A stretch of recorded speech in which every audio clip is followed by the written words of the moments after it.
In accordance with Islamic principles, this video does not depict the faces of Prophet Muhammad, peace be upon him, his noble companions, may Allah be pleased with them, or the angels, as it is prohibited in Islam. However, we will represent the actual events through imaginative scenes that reflect what truly occurred. Dear viewers, before we learn about the Battle of Badr, it is essential to understand the circumstances and events that compelled Muslims to fight against the polytheists of Mecca.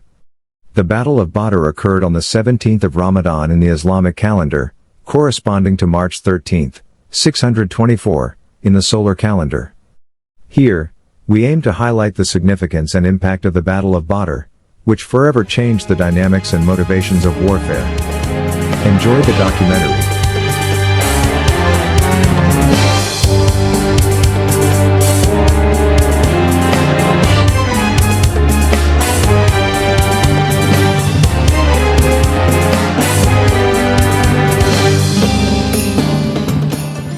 In Mecca, the messenger of God encountered numerous and severe hardships. The tribal leaders of the Quraysh imposed extreme difficulties on him and the early Muslims.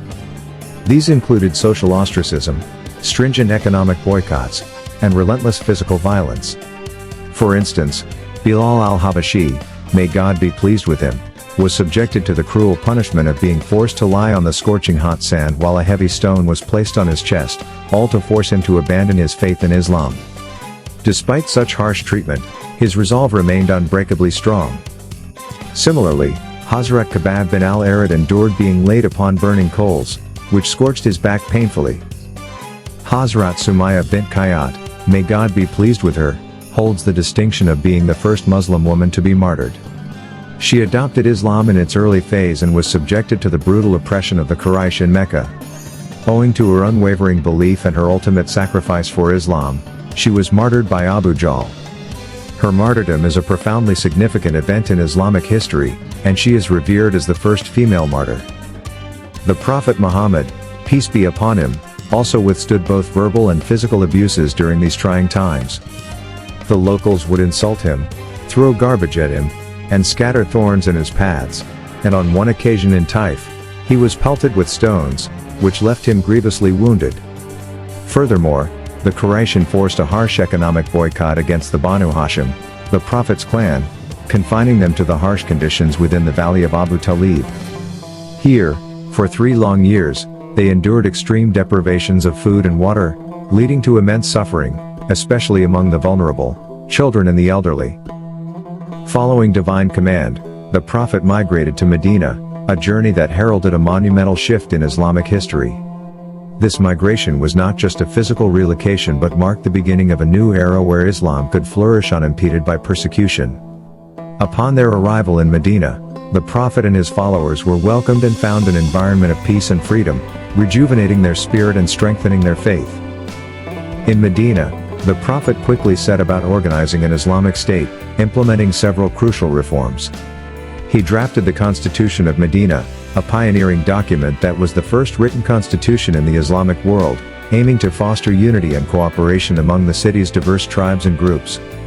This constitution was revolutionary as it not only united the tribes under a single banner but also laid down principles of justice and mutual assistance.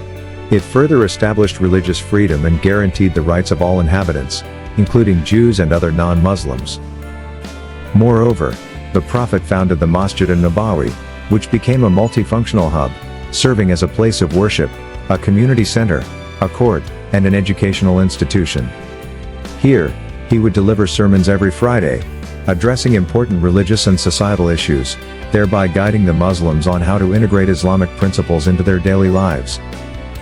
The economic framework of the Islamic State was also meticulously organized under the Prophet's guidance. He reinforced the systems of alms, sadaqah, and obligatory charity, zakat, which were crucial for supporting the needy and fostering a spirit of communal support and generosity. The Prophet placed a strong emphasis on ethical trade practices, which not only ensured economic justice but also contributed to the economic stability and prosperity of the community. As a result of these comprehensive measures, Medina transformed into a peaceful, well-organized Islamic state. The inhabitants were well aware of their rights and responsibilities, and they interacted with each other with a deep sense of justice and fairness. This strong foundation allowed the community to thrive and face challenges with unity and resilience. To safeguard this burgeoning Islamic state, the Prophet implemented strategic defenses to protect against ongoing threats from the Quraysh. He instituted a strategic economic blockade targeting the critical trade routes between Mecca and Syria, passing through Medina. This strategic move significantly weakened the Quraysh's economic power while simultaneously bolstering the economic stability of Medina, proving essential for the sustenance and growth of the Islamic State.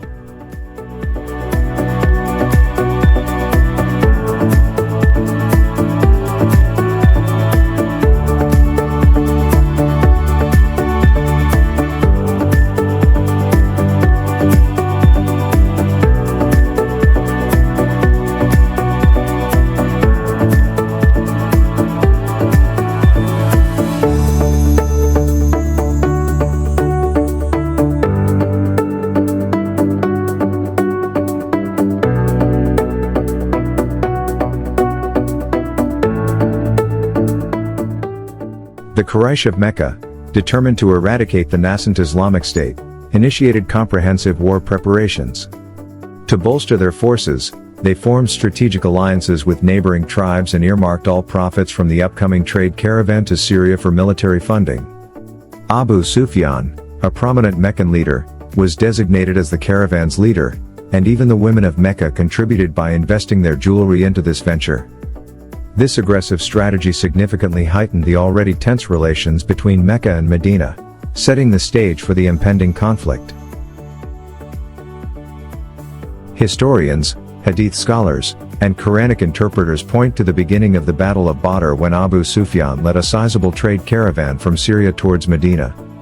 This caravan, comprising about 40 individuals, was transporting goods valued at 50,000 dinars, an immense wealth at the time. Prophet Muhammad, recognizing the strategic importance of the caravan, which carried a considerable portion of the enemy's trade goods and weaponry, instructed his companions to prepare for an interception. Their objective was to capture these assets to significantly weaken the Quraysh's economic and military capabilities. The moral and legal justification for this action was rooted in the prior sufferings of Muslims. When the Muslims migrated from Mecca to Medina, they were forced to abandon substantial properties, which then fell into the hands of the Makkans, causing significant financial losses. Moreover, throughout their 13-year residence in Mecca, the hostility of the Quraysh was unequivocal. They had consistently harmed the Muslims and had even plotted to kill the Prophet. This enduring hostility did not cease with the Muslims' migration to Medina, rather, it intensified as the Quraysh fortified their military might. It was, therefore, deemed both logical and necessary for the Muslims to preemptively strike, aiming to confiscate the caravan's valuable cargo to diminish the Quraysh's resources while simultaneously bolstering their defensive capabilities in anticipation of future conflicts. This preemptive strike is a recognized military strategy, employed universally throughout history. Critics who misrepresent this tactical move as mere looting are either misinformed about Islamic history or are biased individuals intent on distorting historical facts. Abu Sufyan, well informed by his network of spies in Medina about the Prophet's plans, took immediate measures to protect the caravan. He instructed a messenger to alert Mecca of the impending danger. In a dramatic gesture to emphasize the urgency, the messenger mutilated his camel, cutting its nose and ears, shedding its blood, and tearing his shirt before riding into Mecca in a distressed state. Upon arrival, he frantically warned the Meccans, "O people of Mecca, save your caravan. Save your caravan. Hurry and run, but I don't think you will make it on time, because Muhammad and those who have left your religion are coming from Medina to attack the caravan." The messenger's dramatic entrance and his urgent cries resonated deeply within Mecca, stirring the populace to action. Given the substantial personal and communal investments in the caravan, the response was swift and decisive. Within 3 days, approximately 950 warriors, including many of Mecca's dignitaries and senior figures, mobilized with 700 camels and 100 horses, ready to defend their economic interests. Despite the opposition of several tribal leaders to this war, Abu Jahl, a staunch opponent of Islam, assumed command of the army and expedited their march toward the Badr region. Simultaneously, Abu Sufyan, aware of the advancing Muslim forces, altered his route to circumvent the attack, hastening back towards Mecca to evade capture. On the other side, the Prophet, accompanied by his 313 followers, the total number of Muslims present, neared the site of Badr, situated between Mecca and Medina. Upon receiving news of the Quraysh army's change of course, a strategic council was convened to deliberate their next move. Should they continue their pursuit of Abu Sufyan's caravan to seize the goods, or should they prepare to confront the approaching Quraysh army? The decision was split. Some were in favor of directly engaging the Quraysh army, viewing it as a necessary confrontation to assert their strength and resolve. Others, cautious and wary of the well-prepared Quraysh forces, argued for focusing on the caravan, suggesting that their original goal was not to engage in a full-scale battle but rather to undermine Quraysh's economic base to prevent future threats. This group pointed out that they had not departed Medina with the intention of fighting a prepared army and were not equipped for such an extensive military engagement.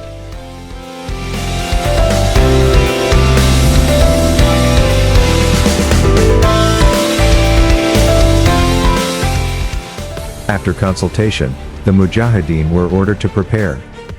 The zeal for martyrdom among the Muslims was such that a young companion, Hazrat Umar bin Abi Waqqas, was discreetly moving about for fear of being sent back due to his young age. Despite this, the total number of Mujahideen could not exceed 313. Of these, 61 were from the tribe of Awaz, 170 were from the tribe of Khazraj, and the rest were Muhajirin, emigrants. This army advanced towards the battlefield with such dignity that many did not even have complete weapons. The entire army had only 70 camels and 2 horses, which they rode in turns. Very few people had swords, and those who had swords often did not have shields. Some had shields but no swords. There were very few archers, and some had bows but no arrows. It was a lightly equipped group that lacked military training and was not very numerous in warriors. Upon reaching the site of Badr near a spring, this modest army camped. They faced an enemy force more than 3 times their size. 1,000 Qurayshi youths, most of whom were clad in iron armor from head to toe, were so intoxicated with the thought that they would annihilate this handful of destitute warriors at dawn. However, the divine had other plans. When the Qurayshi army arrived in the plain of Badr, they set up camp in the desert and began celebrating. The Qurayshi army indulged in revelry throughout the night. There were women to dance, singers, and poets to entertain and boost the morale of the warriors, and to exert psychological pressure on the enemy. This celebration and indulgence was a temporary source of joy for them, but it reflected their moral degradation and lack of seriousness. On the other hand, the Muslims were fully prepared and resolute in their tents. They spent the night in worship and prayer, which further strengthened their resolve and determination. This situation demonstrated that the Quraysh army was overly confident and irresponsible about their victory, whereas the Muslims were fully active and organized. The night's revelry highlighted the weaknesses of the Quraysh's forces and underscored the superiority of the Muslims, which proved decisive in the battle that would follow. All night, the Prophet of God spent in supplication, and the Almighty granted him the glad tidings of victory. The Muslims' camp faced a shortage of water, and the sandy terrain could have been detrimental to their camels. However, the Almighty alleviated both difficulties with a downpour of mercy. That night, heavy rain first provided them with an abundant supply of water, which they quickly collected in large reservoirs. Secondly, the rain compacted the soft sand in the upper part of the valley where the Muslims had pitched their tents, which helped them firmly establish their footing and move easily. Thirdly, where the Quraysh's army was located in the lower part of the valley, the ground became muddy.